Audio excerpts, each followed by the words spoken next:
Howdy, welcome back to Celebrating Vintage Model Kits. Today we're going to be looking at a FROG kit from the 60s, the Fairey Gannet anti-submarine warfare aircraft.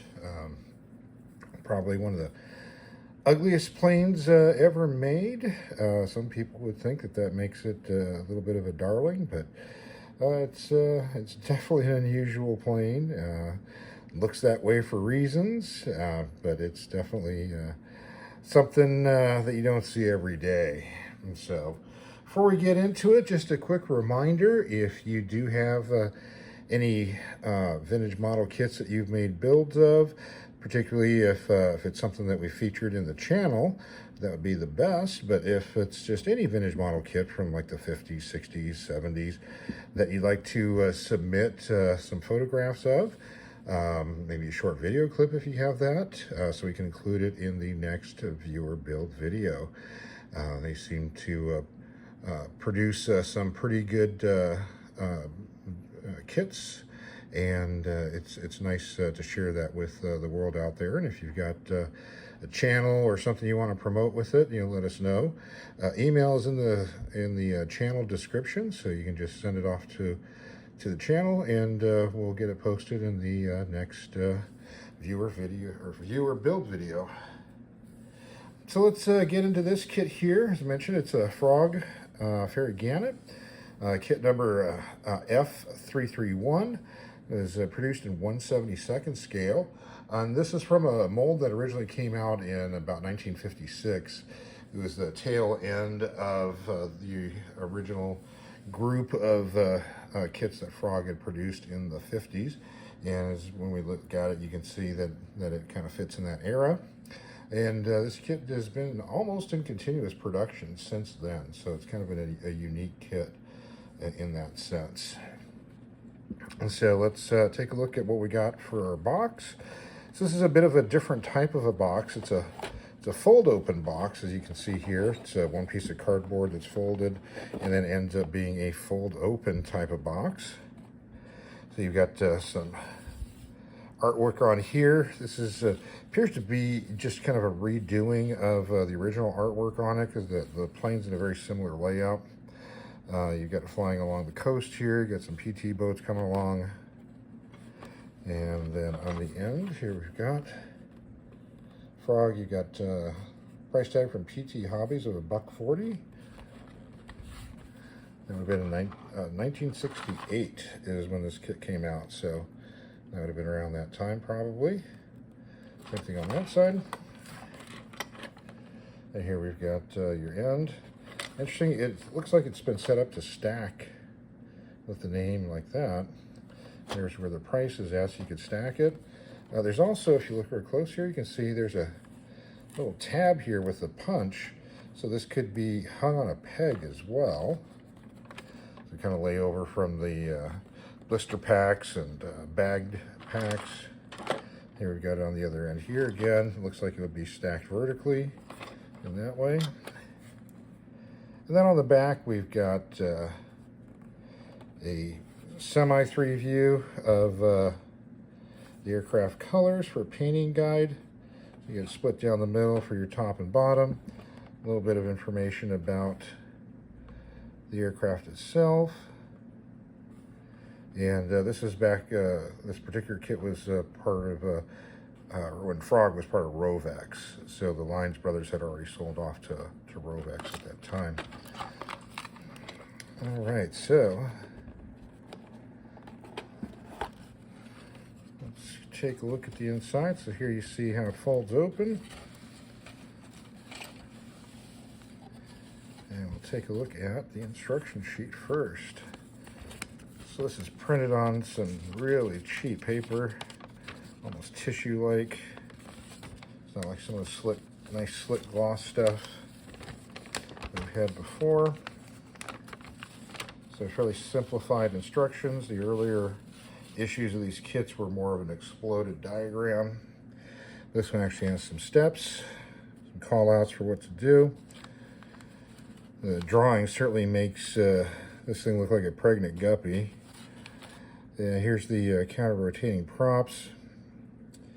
And it doesn't look like it's geared in any way, so I think it's just going to be, you turn the two propellers yourself by hand and turn them the opposite direction if you want. It does look like it's got handed propellers, which is correct.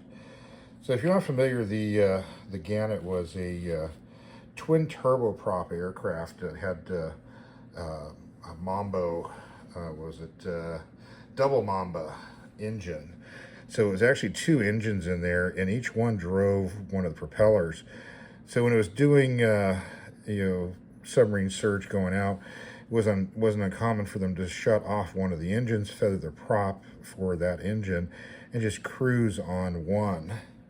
So it was a way that a twin-engine aircraft, utilizing the power of two engines, without the torque, if one engine's out, where an aircraft starts yawing to one side when you've got a regular twin engine, engines out of the wings. This was a great way of being able to get the benefits of both. So fairly simple construction, fuselage halves, wings top and bottom. Put your canopies on, a little bit of landing gear, and you're done. Backside, a lot of tips on how to do modeling. Again, mention of Rovex Industries in Kent. And there you go. And here's one of their inserts listing a bunch of frog kits that are available. On the back side, you can send it in if you have a problem with missing parts. Send it in and get it replaced. And here we have the decals. So cover with the typical tissue that would have on there. This has gotten wet, so it's kind of stuck on there. And decals are okay. They are kind of yellowed, as you usually see. This is of a specific aircraft. Serial number is WN396, coded as 411.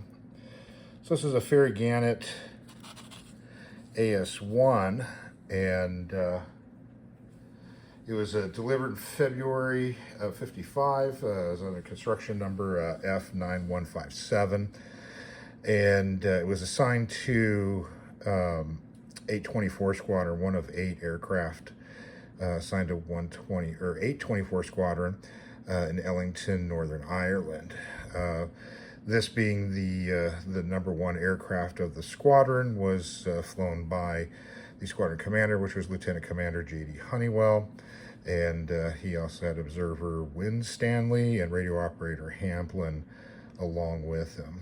They replaced Avenger AS4s, and eventually they embarked in the Ark Royal. This aircraft didn't stick around very long. It was scrapped in February of '61.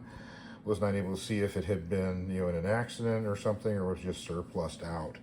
But it did not stay around for very long. So I was able to locate a couple of photographs of this aircraft in service. So we'll show those to you here.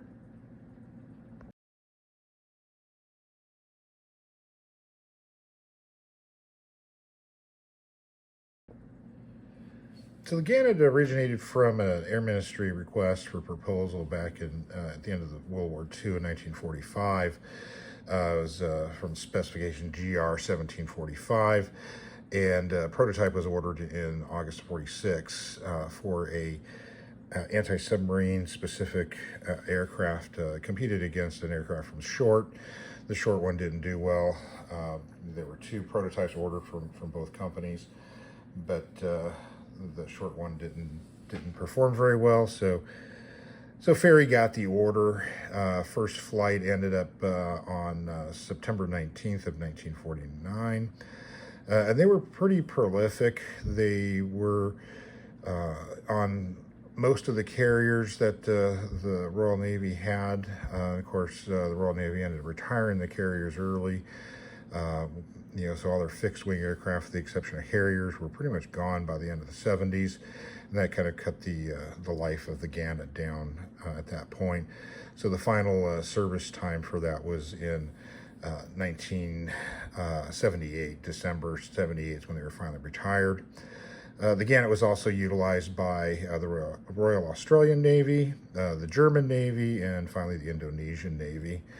There was 303 of the anti-submarine versions built, an additional 44 in the airborne early warning that were available.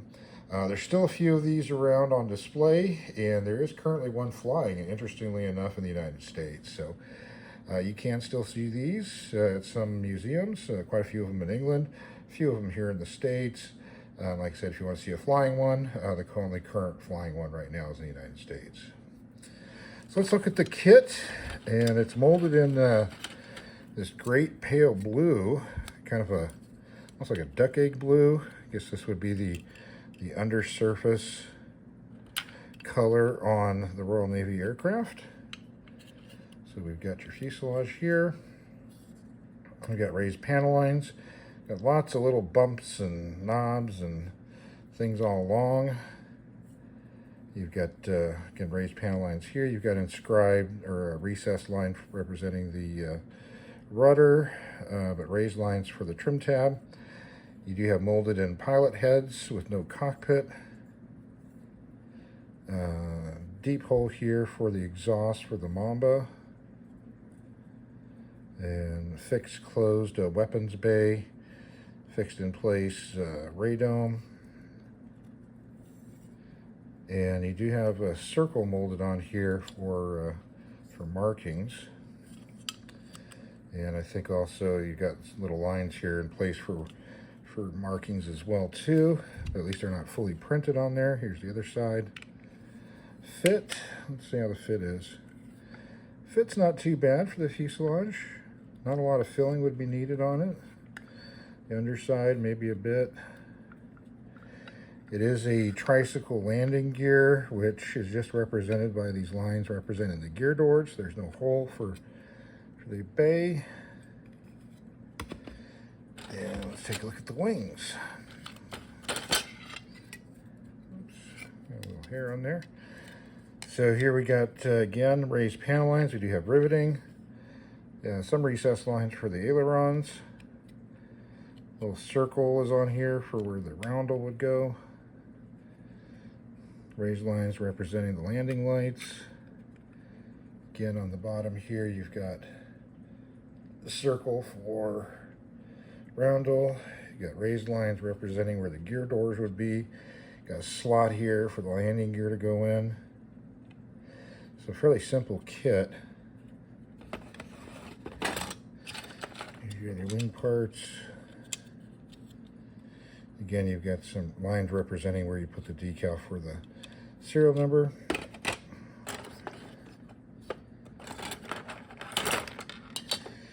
Got a few trees of parts, some wheels, propeller hub,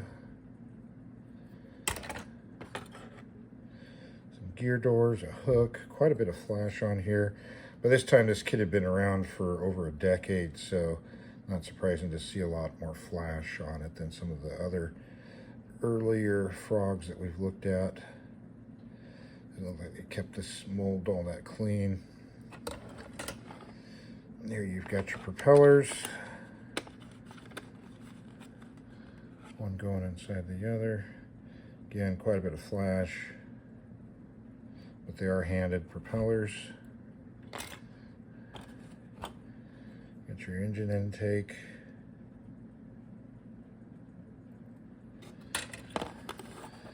Your tail planes are solid pieces. Looks like some ejector pin marks on there. Pretty thick solids. Again, a lot of flash. There's a slot there for the little extra trim fin there. And then we've got the canopy piece. So this is for the front cockpit, the middle spot. Very blobby, not much framing on there, really thick. Granite, I mean, it's pretty thick. There's not much to look at since there is no cockpit. And here's the one for the rear observer. Again, a lot of flash. And looks like the rear hub. And then we have base, clear base. Not as nicely made as some of their earlier ones. You do have representation where to put the name on there, but you can see it's nowhere near as nice. It's probably gotten a little bit scratched up from bouncing around in here, but still, yeah, it could have been better made. A lot of flash all over it. So there you have it. Interesting on the pilots, as you saw here, you know, it's all molded in on here. There's a company in New Zealand / Hong Kong called Lincoln that licensed a number of kits from Impact, a couple other guys, and some of them were supposed to be licensed from Frog. So this New Zealand company, who was a toy maker, set up a model company in Hong Kong in 1955 and started getting, you know, we're supposed to be getting molds. So they purchased some from Triang, and we're having them shipped over. And unfortunately, the ship was lost at sea, so those molds got lost. But that didn't stop Lincoln from going ahead and producing a kit anyway. They just basically copied the kit as best they could, but what they did do is they did produce, or they did put a cockpit in it with figures, so that was the change that they made. But pretty much everything else is almost identical to this Frog kit. But Frog, you know, this one here, as I mentioned before, was part of the original line from the mid-50s, and it was produced almost continuously by Frog through the 70s. It's no changes to it. It's the only one of that original line that made it all the way to the end of Frog. And then Frog ended up going belly up, and the molds ended up, you know, getting kicked around the world, as we've seen with a number of the other Frog kits. But unlike those, you know, which were most of those tended to be the new versions from the 60s and 70s. This Gannet, you know, ended up being the same mold from 55, 56. You ended up kicking around all the way, you know, up until just recently. So, so as far as other issues go, you know, Triang brought theirs out in 61. There was an Attackers version by Frog, which included, you know, paintbrush, some paints, a little booklet about the aircraft. That came out in 65, along with the regular Frog Red box, and then the airlines kit for the United States. Then there was Hasegawa did a version of it in 67. UPC did a re-import in 68.